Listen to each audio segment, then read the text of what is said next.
श्री कृष्ण बलराम दोनों बालक बोलने से पहले इशारों में ही बातें करते थे। बोलना तो वे थोड़े दिनों बाद ही सीखे थे। गोपियां उनकी समझ की परीक्षा लिए कौतुकपूर्वक उनसे पूछती, लाला, तेरे मुख कहाँ है? तुम्हारा कान कहाँ है? तुम्हारे नेत्र कहाँ हैं? वात्सल्यवती गोपियों के इस प्रकार पूछने पर वे अपनी सुकोमल कमल सदृश अंगुली से उन अंगों को अंकित करते। गोपियां पुनः पूछती, तुम्हारे दांत कहाँ हैं? श्री कृष्ण अपने मुख पर हाथ धरकर स्पष्ट रूप से बता देते कि मेरे दांत अभी उत्पन्न नहीं हुए हैं। कभी श्री उपनंद गोप की पत्नी श्री तुंगी जी बालकृष्ण से कहती, हे कन्हैया, बताओ तो सही, तेरी माता कौन है? तेरे पिताजी कौन है? इस पर श्री कृष्ण अपनी मंद मुस्कान बिखेरते हुए अपनी सुकोमल उंगली से श्री यशोदा माता एवं श्री नंद बाबा को बारी बारी से भली प्रकार से अंकित करते। इस चेष्टा से वहां उपस्थित सभी जन बड़े ही आनंदित हो जाते। कुछ ही दिनों के पश्चात पहले बड़े भैया बलराम के मुख कमल से मधु से भी मीठे तोतले वचन निकलने प्रारंभ हो गए। तदनंतर श्री कृष्ण की धाइयां भी छोटे भैया श्री कृष्ण को बलराम जैसा ही बोलना सिखाने लग गई। बोलने की शिक्षा देने के उपरांत धाई विचार करने लगी कि यह बालक कुछ बोलना सीखे या नहीं। इस प्रकार के नवीन कौतूहल के उत्पन्न हो जाने पर वात्सल्यवती धाई ने श्री नंद यशोदा को अंकित करते हुए पूछा, लाला कृष्ण, बताओ इनका नाम क्या है? बाल कृष्ण, माता, तात इन शब्दों के केवल पहले पहले के अक्षर ही बोल पाते। माँ माँ एवं ता और इन्हीं शब्दों को बार बार दोहराते रहते। ढाई पुनः श्री कृष्ण को पूरे पूरे शब्द बोलना सिखाने लगी। नंदलाल, माँ माँ ता बोलो। श्री कृष्ण इन शब्दों को तोतले बोलते हुए माता पिता एवं समस्त ब्रजवासियों के आनंद के कारण बन गए। श्री कृष्ण की आदि उपजी हुई दंत पंक्ति एवं आदि निकली हुए अक्षरों की पंक्ति सभी के लिए आश्चर्यजनक हो गई, जिससे माता यशोदा भी इनके बोलने की मधुरता को देखकर आश्चर्यान्वित होकर चित्र लिखी सी खड़ी रह जाती थी। माता यशोदा श्री कृष्ण को बोलना सिखाते हुए बोली, लाला कृष्ण, तुम जगत में कुछ सामर्थ्य दिखाओगे क्या? श्री कृष्ण बोले, ओम, अर्थात हाँ। माता बोली, हमारे बंधुओं की रक्षा करोगे क्या? श्री कृष्ण बोले, बोलना सिखाने के समय माँ बेटा का प्रश्नोत्तर रूप सुंदर संवाद प्रतिदिन ही हुआ करता। श्री कृष्ण बलराम दोनों ही बालक तोता की तरह बिना समझे ही वाक्यों को रटते रहते थे। कुछ विशेष बात पूछने के लिए उनकी चतुर तर्जनी उंगली ही कार्य करती थी।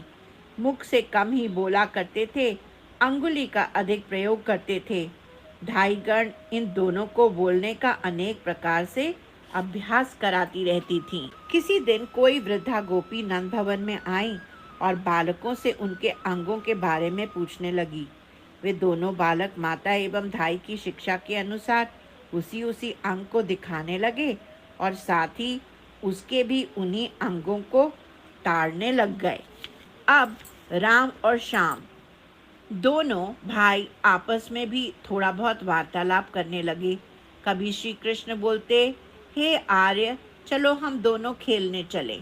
श्री बलराम बोले, नहीं भ्राता, मैया क्रोध करेगी। श्री कृष्ण बोले, नहीं भ्राता, माता क्रोध नहीं करेगी। इस प्रकार का दोनों भाइयों में मधुर वार्तालाप प्रारंभ हो गया। किसी दिन माता ने प्रातः काल में ही बालकों का श्रृंगार कर दिया। मस्तक पर गोरोचन का तिलक, मोटा मोटा काजल एवं अन्य अलंकार आदि धारण किए हुए थे। ये दोनों ही कभी पौर पर, कभी दूसरी गोपियों के द्वार पर खेलना चाह रहे थे। ये दोनों ही अति मनमोहक थे। त्रैलोक्य मोहन की शोभा देखकर माता को डर लग रहा था कि कहीं कहीं इनको किसी की नजर ना लग जाए। इसलिए माता समझाती, लाला अपने पौर पर ही खेलो, दूर मत जाओ। किंतु ये दोनों बड़े उद्यमी ठहरे। माता की आंख बचाकर बाहर चले गए और वहां कोई बड़ा सा बैल बैठा हुआ था। उसके सींगों को पकड़ने लगे। वह बैल भी बहुत विशाल डील डौल वाला था। उसके विशाल सींगों पर घुंघरू बंधे हुए थे। वह चुपचाप बैठा हुआ अपनी जुगाली कर रहा था। जब उसके सींगों को पकड़कर खड़े हो गए तो माता रोहिणी जी ने देख लिया। माता रोहिणी दौड़कर आई और बोली, बेटा यह बैल मरखनो है, मार देगा, और पकड़कर वापस नंद भवन में ले आई। ब्रजराज की पौर पर बड़े बड़े अंगीठा तापने के लिए रखे हुए थे।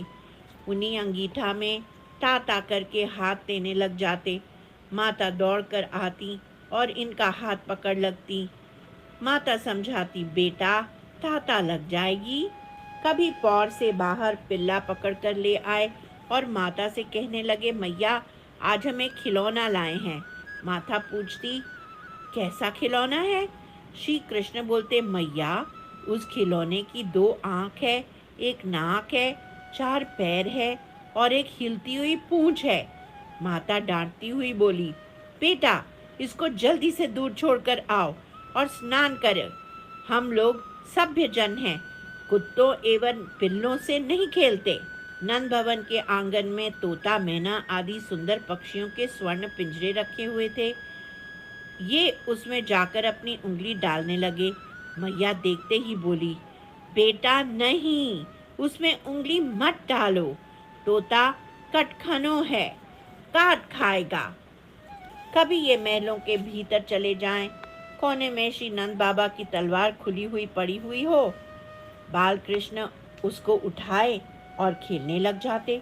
माता दूर से इनको देख रही थी।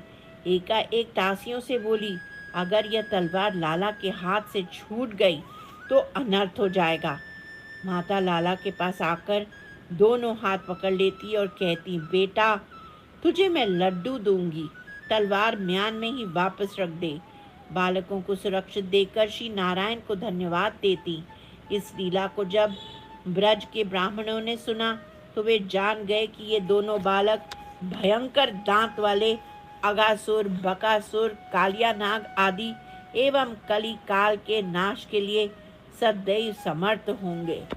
आंगन में गायों के पीने के लिए नाद भरी हुई थी। श्री कृष्ण बलराम मैया की आंख बचाकर उसी ओर चले जाते और छप छप करने लगते। अपना झबला गीला कर लेते। माता वहां से पकड़ कर लाती और बोलती, बेटा तुम मुझको बहुत हैरान कर रहे हो। मैंने अभी तो तुम्हारा झबला बदला था, तुमने फिर गीला कर लिया। ऐसे कब तक तेरे वस्त्र को बदलती रहूंगी? कभी माता की आंख बचाकर नारायण के मंदिर की तरफ चले जाते। वहां पर ब्राह्मणगण नारायण पूजा कर रहे थे। ब्राह्मण इनको लड्डू दिखाकर अपने पास बुला लेते। ये दोनों तो उद्यमी ठहरे। उनके पास जाकर कोई माला, कोई बेलपत्र, कोई पंचपत्र खींचने लग जाते। माता समझा बुझाकर वहां से वापस ले आती। अब तक राम श्याम दोनों की अति चंचल हो चुके थे। इनकी चंचलता देखकर माता बोली, रे चंचल, तुम खेलने के लिए सुदूर मत जाया करो, वहाँ हाउ बिलाव रहते हैं। माता की बात सुनकर ये दोनों और भी चपल चंचल हो जाते। मैया से बोलते, मैया हमको तेरे हाउ बिलाव देखने हैं, जल्दी से बताओ ये कहाँ रहते हैं। धीरे धीरे माता को धोखा देने वाली बुद्धि भी विकसित हो गई। श्री कृष्ण बलराम जिस जिस स्थान पर होते उसी उसी स्थान पर जाकर माता कहती कि रे रे चंचल, चलो यहाँ से, भागो मत, यहाँ से कहीं भी मत जाओ। माता के ऐसे वाक्य को सुनकर कपट पूर्वक मुंह फेर कर हंसकर माता को बातों में लगाकर एवं उनको घर को लौटाकर स्वाभिलक्षित कार्य में बारंबार प्रवृत्त हो जाते। अर्थात माता जहाँ जाने से निषेध करती थी वहीं दोनों दौड़ दौड़ कर पुनः चले जाते। दोनों भैयाओं को साल भर के होने में अब 2-4 ही दिन कम रह गए थे। अब तो वे जहाँ तहाँ स्वेच्छा पूर्वक खेलने के लिए घर से बिना पूछे ही निकल जाते थे। दोनों की को संभालना बहुत ही कठिन हो गया था। देखभाल करने पर भी वे दोनों बालक कहाँ छिप जाते इसका निश्चय करना बहुत ही कठिन होता जा रहा था। इस समय वे कहाँ हैं?